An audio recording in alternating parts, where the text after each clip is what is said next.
Hi, welcome to Respec Marauder's Beginner's Leveling Guide. Here you see the tree, you pick up a lot of damage, pretty basic, a bit of life and a lot of damage to make sure you'll be going through content pretty easy. This is new, these are the gems that are available from the vendor. So you'll be leveling up all kind of gems at the same time, switching whatever you like best at any given point. Found a nice mace, so I've linked it to Added Fire with Ground Slam, and I'm using Heavy Strike. There's also a new melee skill called Vigilant Strike. When you hit a target, this will give you Fortify buff, and the Fortify buff will reduce all the damage that you take.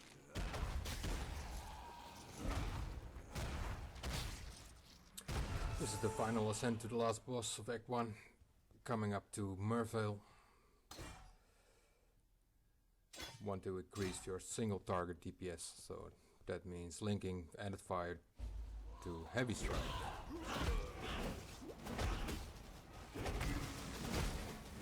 On the top left corner you will see a yellow star, that's the Fortify icon. So as long as that's up, you'll be taking a lot less damage. Crucial for any future boss fight.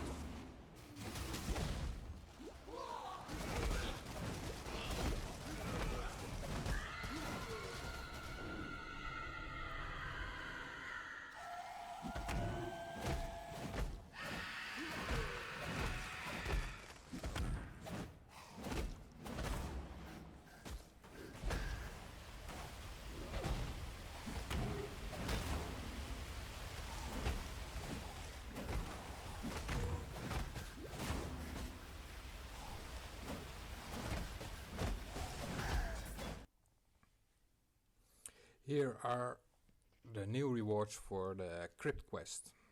The one that normally gave you only the Book of Regrets, but now also will give you a unique jewel. As you can see in the top of the bottom right, my defenses, dexterity and all resist are always nice to take, but free mana regen is also nice.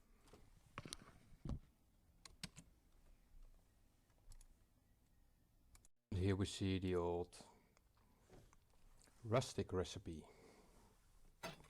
The ideal way to get yourself a good weapon with minimum resources. You have a weapon, a rustic sash and a whetstone. As you can see, the normal rustic sash recipe doesn't work anymore. The magic and the rare still does. Of course it's tricky to get a rare rustic sash for the maximum results. However, start Act 2. You can get one with the first quest when you go into the den. Ideally, you want to have some more options, so you swap around the weapons. The stats on a weapon will be determined by the weapon itself and not the rustic sash. You will change the weapon result when you quality the weapon. So then what can I do for you, you get a completely new role. So might be handy to quality the weapon to 15%, see what you get, and if you don't like the result, make it 20% and try again.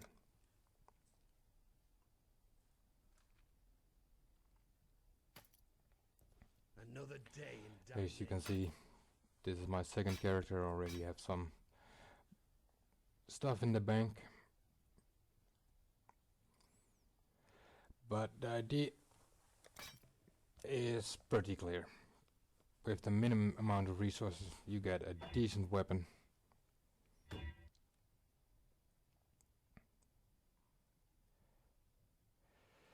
That mace is pretty spectacular for this level. Start Act 2. Vegan Master will not be available to you, but it's nice to see that you can make a very good weapon this way. When you're doing self-found solo, it might be well worth it to regal a weapon like that. Make sure you progress to the next content. Here we see the item level needed for a certain item mod. As you saw, the sweet spot is level 23. You get those from the last areas in Act 2. So you'll be picking up items from magic monsters and rares to get an item level 3. Double X. If you press and hold the Alt key, you can see the item level. Quality them, transmute and alteration or the weapons for the best result. You want to save your alchemy orbs and your chaos orbs for trading, or you'll be using it on in a later stage of the game. And the double X is one of my preferred weapons. And there you go, that's a nice roll, and that's spectacular. So that's the kind of weapon you'll be making. 100 top damage and a good attack speed. It's about the same as the white swing I'm using right now, and that double X will be well worth to invest some more in. Start Act 3, you might be able to get a vegan in your hideout.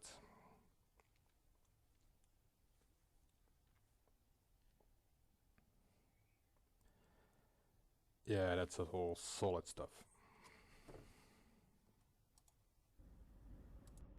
These are the gems available to you. Act 2 from the vendor. A lot of good ones. Melee fist, weapon elemental damage, attack speed, endurance charge of melee stun for leap slam. Physical to lightning you'll be using Endgame for physical reflect, enduring cry, frenzy, and the new blood rage. Blood rage has a negative effect. You'll be losing life every second, so it might be good to start using it after you obtain some life regen from the skill tree. That means not normal, but definitely you'll be using it in cruel. Here you see the tree, progress to the left to Resolute technique, so you never miss hit X. After that I'll be moving to the area effect nodes of the Templar. Might be good to pick up some intelligence and dexterity in the meanwhile, so you can use all the gear that drops for you. And after the Templar I'm planning on going to the Duelist. Have not specialized in any weapons, so taken no mace nodes, no sword nodes, no X nodes. I want to be able to use any weapon that drops for me. This guide I've made with hardcore in mind, so I usually don't have enough time to race competitively in the start of a new league, so I usually take my time. So the idea is not to die and usually catch up about after a week or so, since I haven't died and the people who rushed did.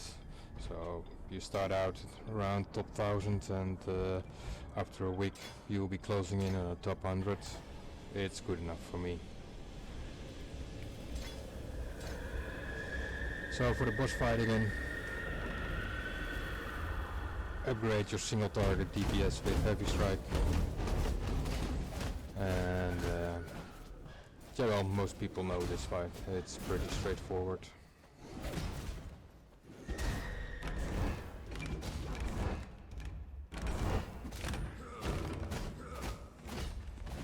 Again, using fortify.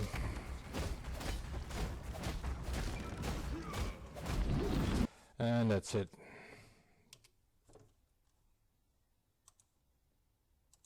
Here you saw the new flasks.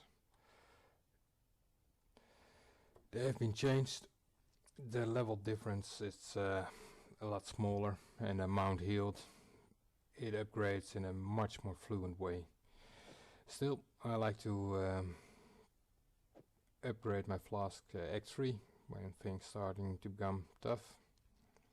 It's well worth your while to invest around level 24 in new flask. You'll be looking for bleed and anti-shock for the upcoming fights. As you can see, I saved most flasks, and magic ones I fender into the next tire, and it'll save you a transmute that way.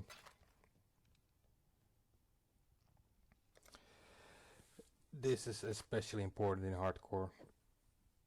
You want to invest in your flask. It'll make things much easier for you and you won't die unless you do something really silly. At this stage of the game, you with the first character you won't have that many alterations as you see here now, but still, if you got 8, use them. It'll save you from running on the beach again.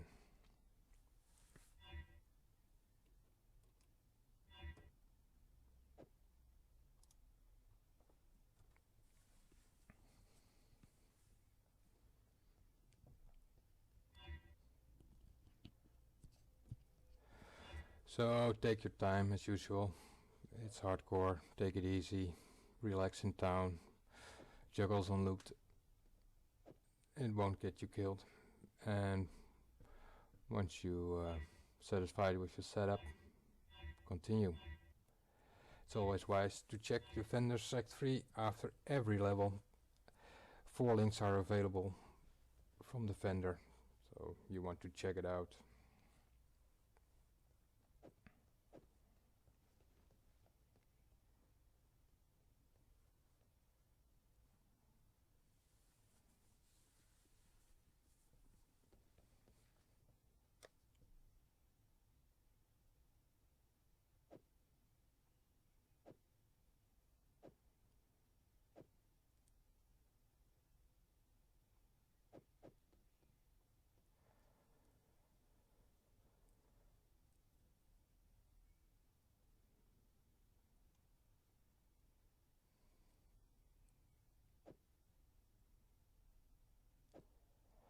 Everybody has his own preferred setup. I usually stick the speed pot, the movement pot last, and the instant pot first, and the middle one is always my bleed flask. Checking the vendors, weapons for nice damage, and checking for 4 links. Especially helmets, yes, there's one, and chests are nice. It's very hard to roll boots and gloves, and on boots you just want one stat at this point, and that is movement speed. You want to roll life and resist on your helmets, and there you go, that's it. So this is an ice crash build, but ice crash won't be available until you kill the general, that guy, unless you buy a gem of course, but still it has a high level requirement. So at this point we have our ice crash. Another level up, another checking of all the gear, and that's really important. That's a nice weapon you'd normally buy. And another chest for life and resist.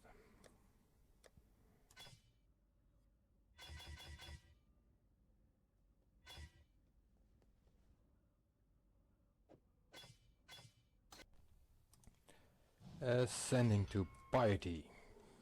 So we have a shock pot and a lot of DPS. Picked up blood magic gems for mana issues. Otherwise you'll be running 1 aura and not hatred and Herald of Ash. You got the increased burning gem for Herald of Ash, but it's not really needed. I think running hatred is more than enough. You have a lot of options now with all these gems, but setting up for a boss fight is always good. High single DPS, could even stick in the melee physical gem to the heavy strike. The piety's boss room is changed, but the fight is still the same. You clean up the blue portals, start of the fight. And you hammer away. Lightning resist is important, as always.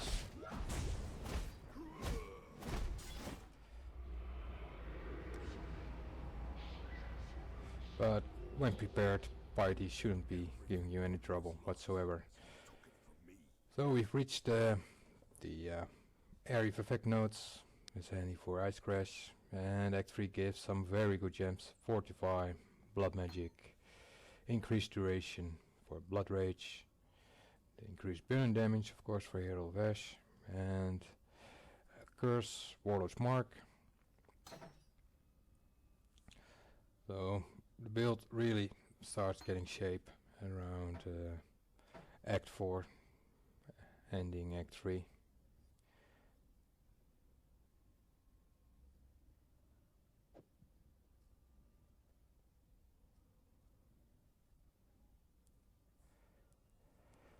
The life leech gem is nice, but the life leech is completely changed.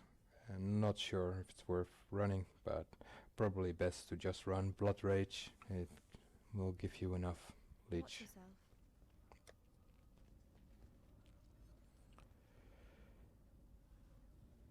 Defenses are okay, still using a Topaz Flask for upcoming Dominus fight. Apparently it was a bit bugged, so his Touch of God didn't do anything. I exiled an animal. Now you almost resemble a man.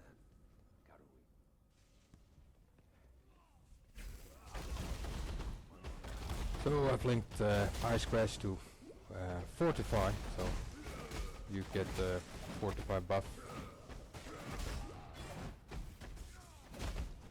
Didn't link it to Blood Magic, however, still might be a good option.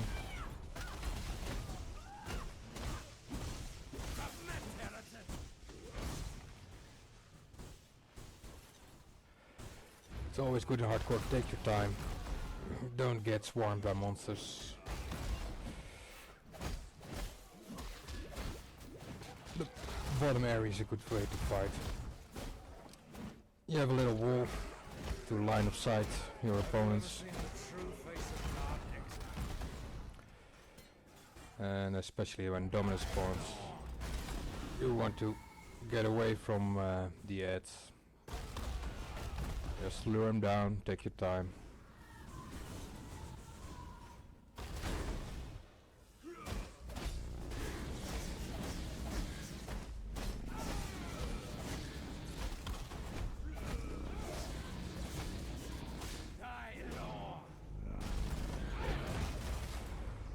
As you can see, that looked a bit buggy, it didn't do much damage. That'll be different for sure. This world is an illusion, exile. But when you're really well prepared for this fight, you won't have any trouble as usual. When your fast look the way they do now, it's always wise to take a down portal, reset them, start this fight with full fast.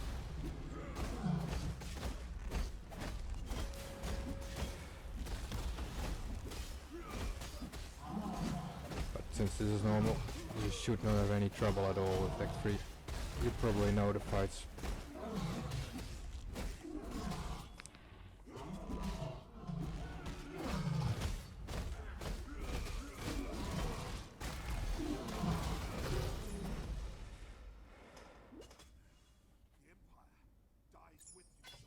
So now you can progress to Act 4. I won't be showing any boss fights to avoid giving you spoilers. The tree looks a bit like this. You can take the 1 life regen from the Templar and the Warrior's Blood. They'll make sure that when you run Blood Rage, you hardly notice anything of the life degen.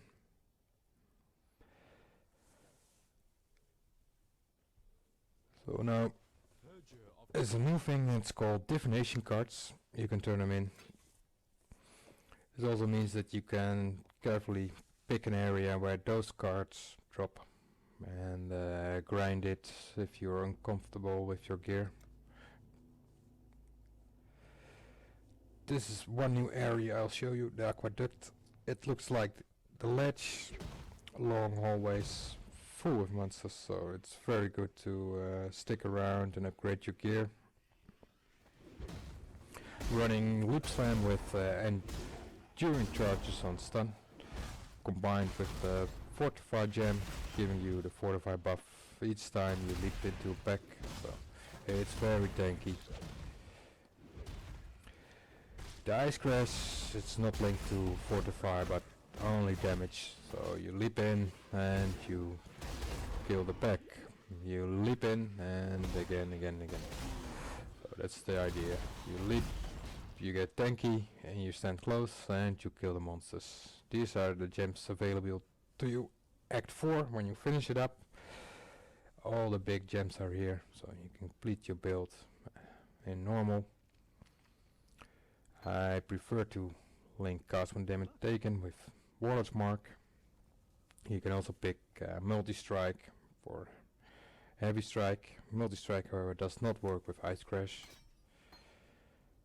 So when things get really hairy, your cursor's up and you're good to go for Cruel.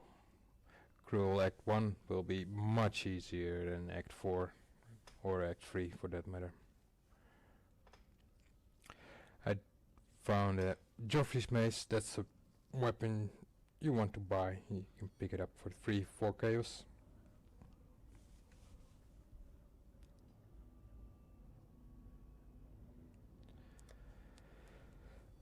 So to finish this normal guide off, I'll show you some gameplay with the Joffreys. It basically one-shots everything.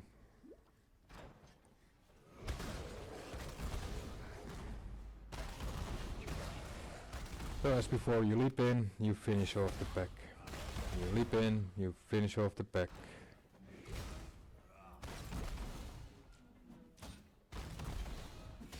Alright, thanks for watching and good luck leveling up your Marauder.